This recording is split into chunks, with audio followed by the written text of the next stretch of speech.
मनुष्य कोई आत्मा नहीं, मनुष्य एक शारीरिक प्राणी है।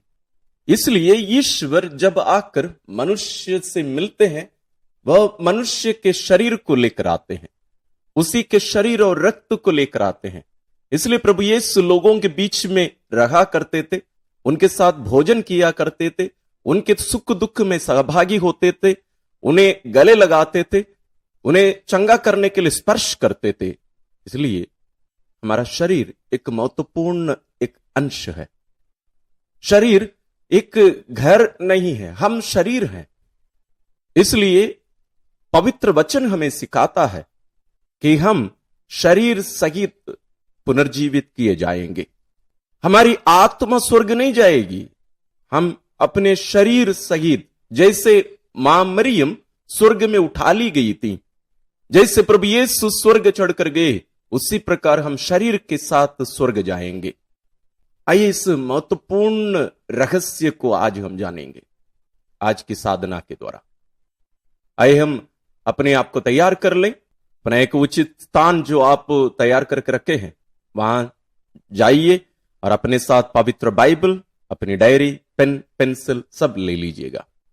आइए अपना स्थान ग्रहण करिए, अपनी आंखों को बंद कर लीजिए और अपने आप को ईश्वर की उपस्थिति में रखिए।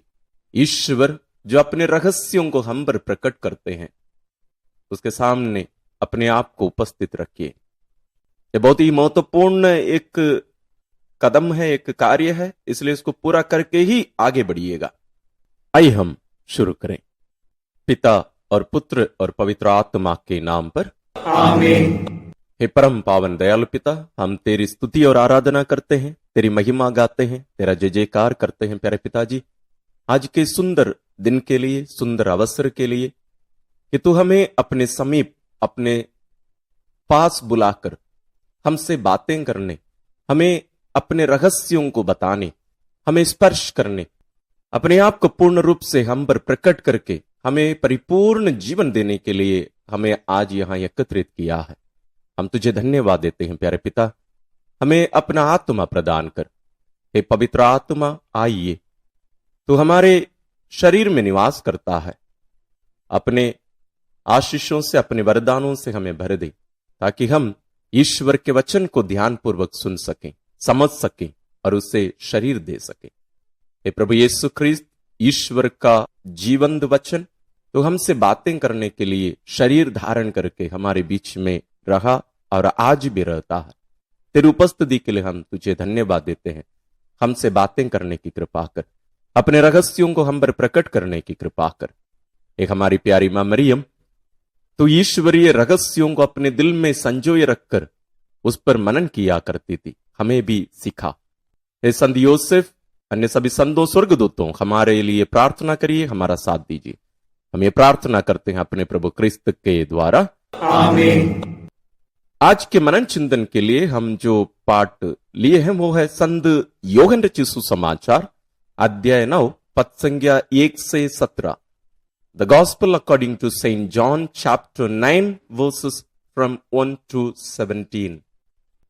रास्ते में ईसा ने एक मनुष्य को देखा जो जन्म से अंधा था। उनके शिष्यों ने उनसे पूछा, गुरुवर, किसने पाप किया था, इसने अथवा इसके मां बाप ने, जो यह मनुष्य जन्म से अंधा है? ईसा ने उत्तर दिया, ना तो इस मनुष्य ने पाप किया और ना इसके मां बाप ने। यह इसलिए जन्म से अंधा है कि इसे चंगा करने से ईश्वर का सामर्थ्य प्रकट हो जाए। जिसने मुझे भेजा, हमें उसका कार्य दिन बीतने से पहले ही पूरा कर देना है। रात आ रही है जब कोई भी काम नहीं कर सकता। मैं जब तक संसार में हूं तब तक संसार की ज्योति हूं। उन्होंने यह कहकर भूमि पर थूका, थूक से मिट्टी सानी और वह मिट्टी अंधे की आंखों पर लगाकर उससे कहा, जाओ सिलोआम के कुंड में नहा लो। सिलोआम का अर्थ है प्रेषित। वह मनुष्य गया और नहाकर वहां से देखता हुआ लौटा। उसके पड़ोसी और वे लोग जो उससे पहले भीख मांगते देखा करते थे बोले, क्या यह वह नहीं है जो बैठे हुए भीख मांगा करता था? कुछ लोगों ने कहा, हां, यह वही है। कुछ ने कहा, नहीं, यह उस जैसा कोई और होगा। उसने कहा, मैं वही हूं। इस पर लोगों ने उससे पूछा, तो तुम कैसे देखने लगे?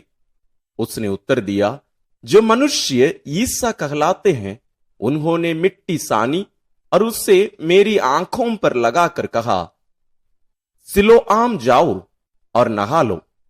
मैं गया और नहाने के बाद देखने लगा। उन्होंने उससे पूछा, वह कहां है? और उसने उत्तर दिया, मैं नहीं जानता। लोग उस मनुष्य को जो पहले अंधा था फरीसियों के पास ले गए। जिस दिन ईसा ने मिट्टी सानकर उसकी आंखें अच्छी की थी, वह विश्राम का दिन था। फरीसियों ने भी उससे पूछा कि वह कैसे देखने लगा। उसने उनसे कहा, उन्होंने मेरी आंखों पर मिट्टी लगा दी, मैंने नहाया और अब मैं देखता हूं। इस पर कुछ फरीसियों ने कहा, वह मनुष्य ईश्वर के हाथ से नहीं आया है, क्योंकि वह विश्राम दिवस के नियम का पालन नहीं करता। कुछ लोगों ने कहा, पापी मनुष्य ऐसे चमत्कार कैसे दिखा सकता है? इस तरह उनमें मतभेद हो गया। उन्होंने फिर अंधे से पूछा, जिस मनुष्य ने तुम्हारी आंखें अच्छी की हैं, उसके विषय में तुम क्या कहते हो? उसने उत्तर दिया, वह नबी है। आइए हम इस पाठ को कम से कम 2-3 बार ध्यान से पढ़ लें। इसमें जो छोटी छोटी बातें छुपी हैं उसको हमें समझना, याद रखना अनिवार्य है, इसलिए ध्यान से पढ़िए। हम साधना के प्रथम चरण में प्रवेश करते हैं। इस पाठ के बैकग्राउंड को हमें थोड़ा सा समझना जरूरी है। हमारे मनन चिंतन में जाने के पहले 40 में ईश्वर इस पाठ को हमारे सामने इसलिए कलीसिया के द्वारा रखते हैं, वो भी एक रविवार के दिन, क्योंकि प्रभु यीशु यरूशलेम की ओर जा रहे थे। उनकी घड़ी निकट आ रही थी। उनकी घड़ी संध्योगन के अनुसार वो मृत्यु की घड़ी, जब प्रभु यीशु क्रूस पर अपने आप को बलि चढ़ाकर विजय हो जाएंगे। संध्योगन रचित सुसमाचार के अनुसार प्रभु यीशु का विजय उत्सव उनका पुनरुत्थान नहीं है, बल्कि उनकी मृत्यु है, क्योंकि मृत्यु के द्वारा ही प्रभु यीशु हमें बचाए। उस मृत्यु को ही संध्योगन उस घड़ी के रूप में प्रस्तुत करते हैं। और यहां इस घटना में, आज के इस सुसमाचार में जो घटना हमारे सामने रखी गई है, इसमें हम देखते हैं कि प्रभु यीशु विश्राम दिवस में चंगा करते हैं। विश्राम दिवस में कोई काम करना नहीं था, कोई भी काम नहीं कर सकते थे लोग। जैसे कोई भी काम करता हुआ पाया जाता था, उसको दंड दिया जाता था, और यदि बार बार उसी को उन लोग दोहराते थे, उसको मार डालते थे।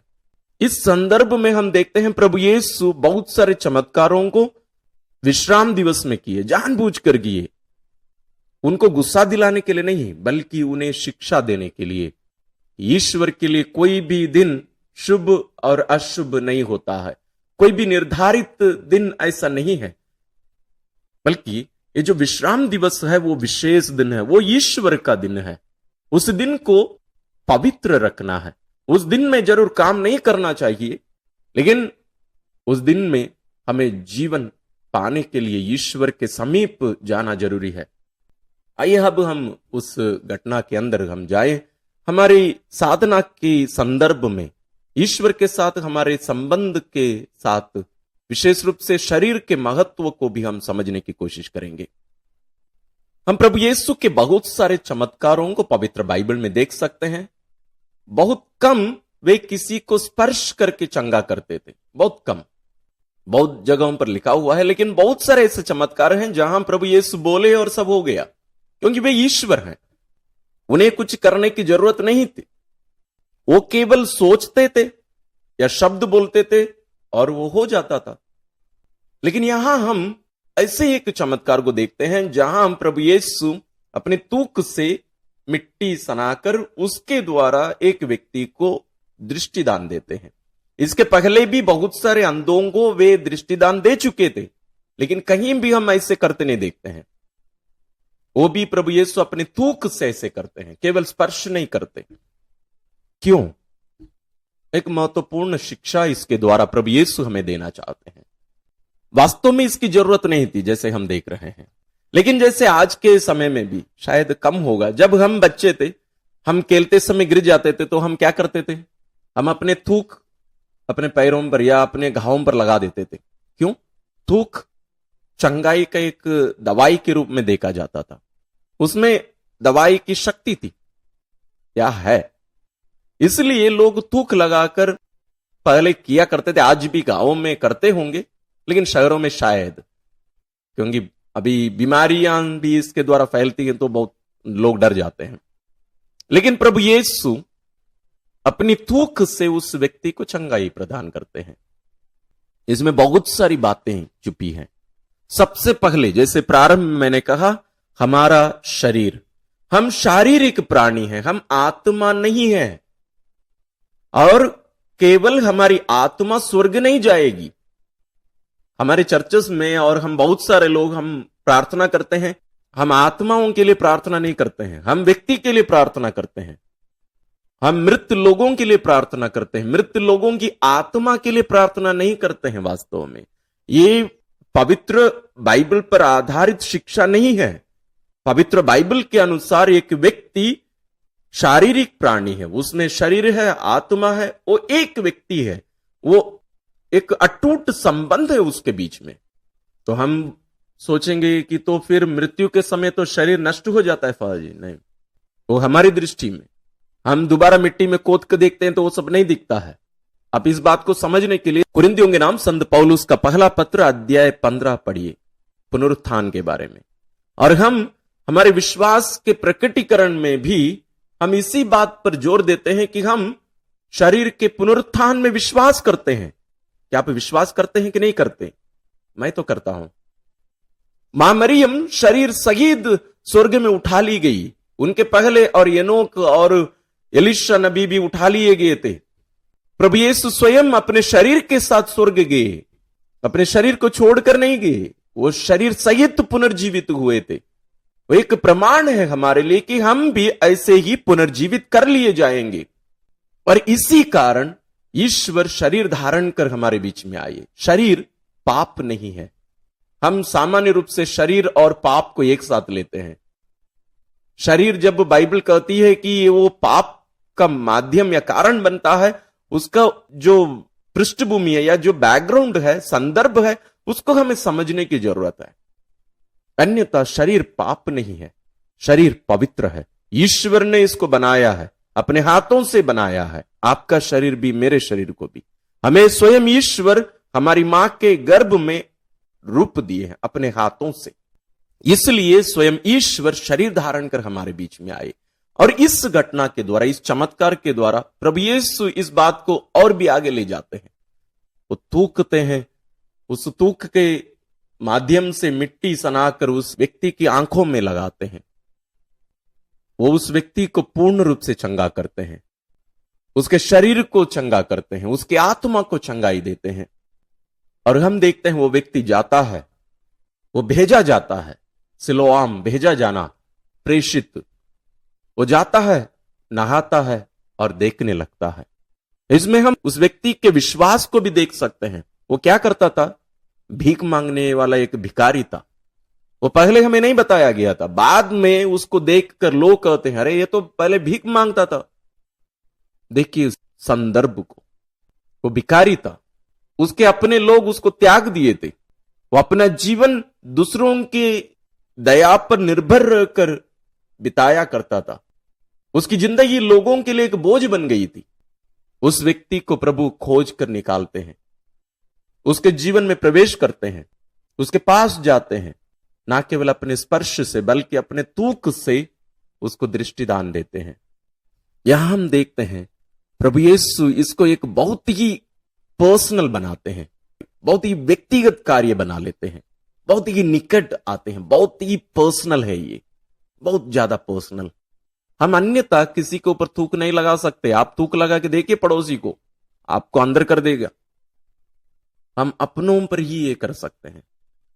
तो ईश्वर सबसे पहले, प्रभु यीशु सबसे पहले उस व्यक्ति पर इस बात को प्रकट करते हैं, तुम मेरे लिए प्रिय हो, तुम मेरे अपने हो, मैं तुम्हारा अपना हूं।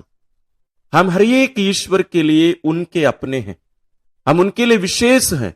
हमारा ईश्वर के साथ एक घनिष्ठ संबंध, एक अटूट संबंध है, और वो संबंध इस शरीर से भी जुड़ा है, केवल आत्मा से नहीं।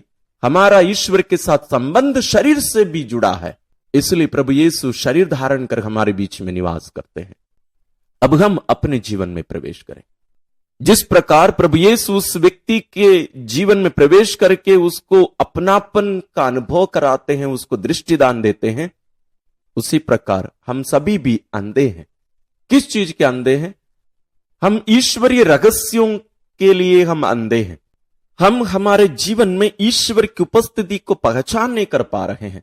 हम ईश्वर के कार्यों को पहचान नहीं कर पा रहे हैं, जैसे उन फरीसियों ने पहचान नहीं कर पाया था।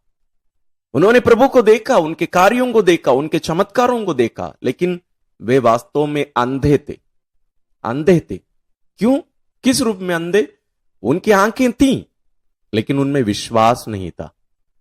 देखने के लिए केवल आंख पर्याप्त नहीं है, हमें एक विशेष चीज की जरूरत है। क्या है? रोशनी, ज्योति। वो ज्योति है विश्वास। उस विश्वास के बिना हम ईश्वर के रहस्यों को, ईश्वरीय कार्यों को हम नहीं देख पाएंगे, हम समझ नहीं पाएंगे। ईश्वर उस व्यक्ति को ना केवल शारीरिक दृष्टिदान देते हैं, बल्कि आत्मिक दृष्टिदान देते हैं। उसे विश्वास का वरदान देते हैं। उस विश्वास की दृष्टि से वो देख पाया। वो अंध में क्या कहता है? वो नबी है। उन लोग उससे पूछे, तुम उसके बारे में क्या कहना चाहते हो? वो प्रभु को देखा नहीं था शारीरिक रूप से, वो अंधा था। इस पाठ को हम आगे पढ़ेंगे, इस घटना को, तब हम देखेंगे कि वो प्रभु से मिलता है। प्रभु यीशु स्वयं उसको बताते हैं, पाप मत करना। तो यहां हम देखते हैं कि प्रभु यीशु उसको दृष्टिदान के साथ साथ विश्वास का वरदान देते हैं। क्या हम अंधे हैं या हम देख पाते हैं? देखना, ईश्वर के कार्यों को देखना, ईश्वर की उपस्थिति को देखना, हर चीज में हमें प्रभु यीशु अपनी शिक्षा में और अन्य पुस्तकों में भी हम देख सकते हैं कि इस दुनिया में जो कुछ घटित होता है, विशेष रूप से सृष्टि से संबंधित, नेचर से संबंधित, प्रभु यीशु कहते हैं ये सब मेरे पिता देख रेख करता है। चिड़ियाओं को देखो, वो तो आज हैं, जीवित हैं, मर जाती हैं, किसी को पता भी नहीं कि वो जीवित थी, लेकिन प्रभु कहते हैं उसको भी खिलाने वाला तुम्हारा पिता है। घास फूस को देखो, आज हैं, कल नहीं है, मुरझा जाते हैं, मर जाते हैं, नष्ट हो जाते हैं, कोई उसकी चिंता नहीं करता, लेकिन तुम्हारा पिता उनको पहनाता है। भैया, वो तुम्हारा पिता, तुम्हारा ईश्वर ये सब कार्य करता है। लेकिन हम ईश्वर के कार्यों को, ईश्वर की उपस्थिति को हम पहचान नहीं पाते हैं। हम अंधे हैं, आप और मैं अंधे हैं, हम देख नहीं पाते हैं। आज वही प्रभु हमारे जीवन में प्रवेश करना चाहते हैं। हमारी आंखों को वे स्पर्श करना चाहते हैं। इस शारीरिक आंखों को केवल नहीं, आत्मिक आंखों को हमें दृष्टिदान देना चाहते हैं, हमें विश्वास का वरदान देना चाहते हैं, जिसके माध्यम से ही, जिसकी सहायता से ही हम वास्तव में ईश्वर की उपस्थिति का अनुभव कर सकते हैं, उनका स्पर्श का अनुभव कर सकते हैं। अन्यथा प्रभु यीशु को बहुत सारे लोग स्पर्श किए, भीड़ की भीड़ उनके ऊपर गिर पड़ती थी, लेकिन उस महिला ने प्रभु का स्पर्श किया, उनके कपड़े के पल्ले को केवल छुई और चंगी हो गई। उन्होंने पहचाना ईश्वर को, ईश्वर की उपस्थिति को पहचाना। आज वही ईश्वर हमें भी चंगाई देते हैं संस्कारों के द्वारा। हम कितने विश्वास के साथ संस्कारों में भाग लेते हैं। क्या आप और मैं प्रभु यीशु की उपस्थिति को संस्कारों के द्वारा अनुभव करते हैं, देख पाते हैं?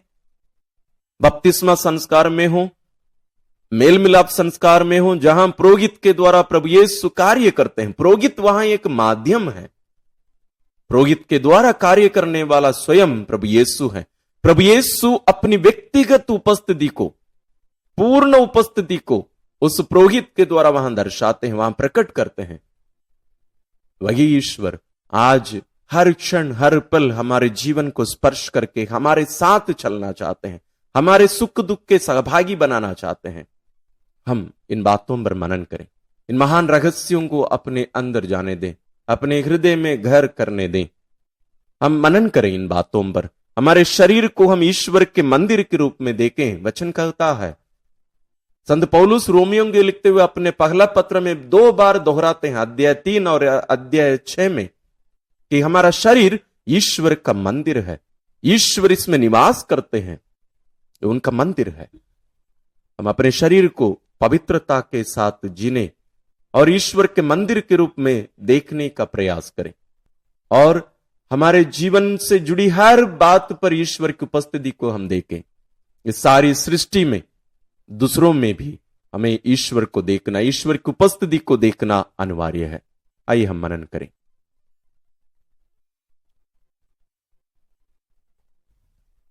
हम साधना के दूसरे चरण में प्रवेश करते हैं, प्रत्युत्तर। हे प्रभु यीशु, मैं बहुत बार इन संस्कारों को जिनकी स्थापना तूने की और पवित्र कलीसिया को सौंपा है, मैं इनका अनादर करता हूं। मैं इनका वास्तविक अर्थ नहीं समझ पाता हूं, मैं इनका पूरा पूरा लाभ नहीं उठा पाता हूं। हे प्रभु, तू इतना नम्र और इतना विनीत होकर हमारे बीच में निवास किया और आज भी है। तू अपनी कृपादानों को मेरे ऊपर उड़ेल देना चाहता है, हमारे ऊपर उड़ेल देना चाहता है। तू चिन्ह चमत्कार के द्वारा मेरे जीवन में कार्य करता है, ताकि मैं तुझे पहचान सकूं, ताकि मैं तुझे समझ सकूं। हे प्रभु, मैं तेरे इन कार्यों के लिए मैं तुझे धन्यवाद देते हुए जीना चाहता हूं। मैं इन पर ध्यान लगाकर, मन लगाकर मां मरियम के समान मनन करते हुए जीना चाहता हूं। मैं इन्हें तेरे कार्यों के रूप में देखना चाहता हूं, तेरी उपस्थिति को उनमें और उनके द्वारा मैं पहचानना, अनुभव करना चाहता हूं।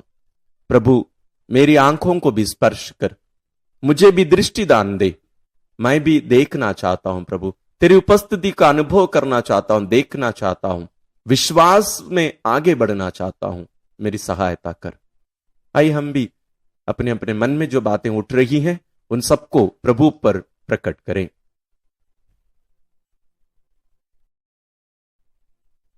हम तीसरे चरण में प्रवेश करते हैं।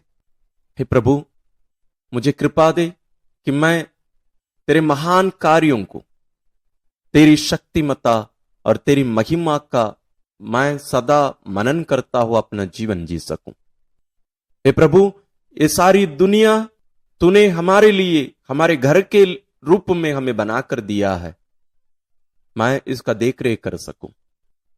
तूने अपने वचन में इसके द्वारा अपने आप को प्रकट करने के रूप में तू हमें शिक्षा दी है, हमें बताया है। हमें कृपा दे, मैं सदा तेरी उपस्थिति में रहना चाहता हूं, जैसे संतों ने अपना जीवन जिया। वे अपने जीवन के हर मोड़ पर, हर परिस्थिति में, हर क्षण, हर पल तेरी उपस्थिति का अनुभव किए, तेरी उपस्थिति में ही वे अपना जीवन जिए। हमारी भी सहायता कर। प्रभु, मैं तेरी आवाज सुनना सीखना चाहता हूं, मैं तेरी आवाज पहचान सकूं, तेरी आवाज सुनकर मैं तेरे पास आ सकूं। हे प्रभु, मैं उन फरिसियों के समान ना बन जाऊं, मैं शक करने वाला ना बनूं, बल्कि विश्वासी बनूं। मैं तू जो चाहता है मेरे साथ रहने का, मेरे जीवन में व्यक्तिगत रूप से प्रवेश करके मेरे साथ जीने का, मैं तेरी इस इच्छा को मैं पहचान सकूं और इस महान वरदान के अनुसार अपना जीवन यापन कर सकूं। मेरी सहायता कर। आइए आप भी अपने मन में जो बातें उठ रही हैं उन सबको प्रभु पर प्रकट करिए।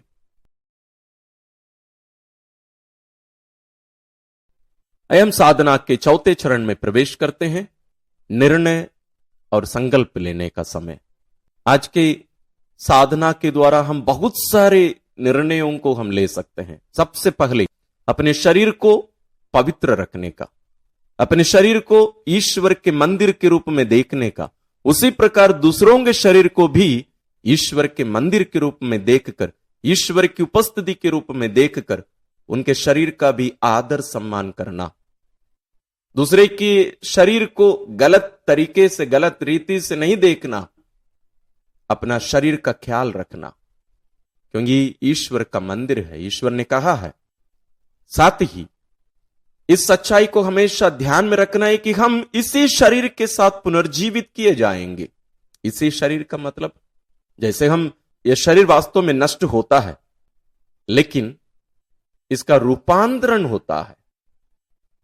इसके बारे में ही मैंने जैसे कहा, कुरिन्थियों के नाम संत पौलुस का पहला पत्र अध्याय 15 पूरा पूरा पढ़िए।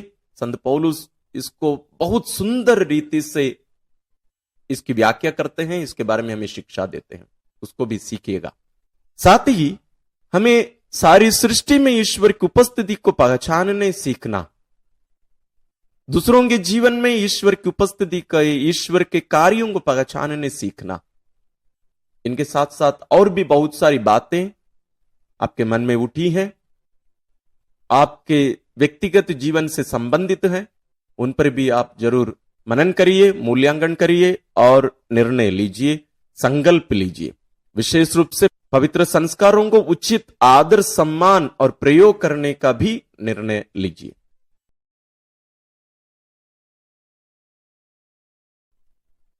आइए हम प्रार्थना करें। हे परम पावन दयालु पिता, हम तेरी उपस्थिति के लिए तुझे धन्यवाद देते हैं। आज के इस महान रहस्य के लिए, महान अनुभव के लिए, महान अवसर के लिए तुझे धन्यवाद देते हैं, जब तू हमें एकत्रित करके अपने रहस्यों को हम पर प्रकट किया है।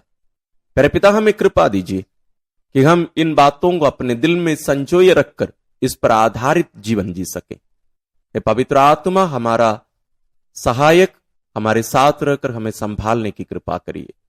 हे प्रभु यीशु क्रिस्त, आज जो भी बातें, जो भी शिक्षा तूने हमें प्रदान की है, इनके अनुसार हम जीवन यापन कर सके। विशेष रूप से पवित्र संस्कारों के द्वारा, पवित्र संस्कारों में हम तेरी उपस्थिति का अनुभव कर सके, तेरे कार्यों को पहचान सके। एक हमारी प्यारी मां मरियम, सभी संतों, स्वर्गदूतों, हमारी सहायता कीजिए, हमारे लिए प्रार्थना करिए। हम ये प्रार्थना करते हैं अपने प्रभु क्रिस्त के द्वारा, आमीन। अपने शरीर में ही ईश्वर की उपस्थिति का अनुभव करते हुए, ईश्वर के सच्चे मंदिर, ईश्वर की सच्ची उपस्थिति बनकर इस जीवन में आगे बढ़ते हुए आनंद के राह पर जीने की कृपा ईश्वर आप सबों को प्रदान करें।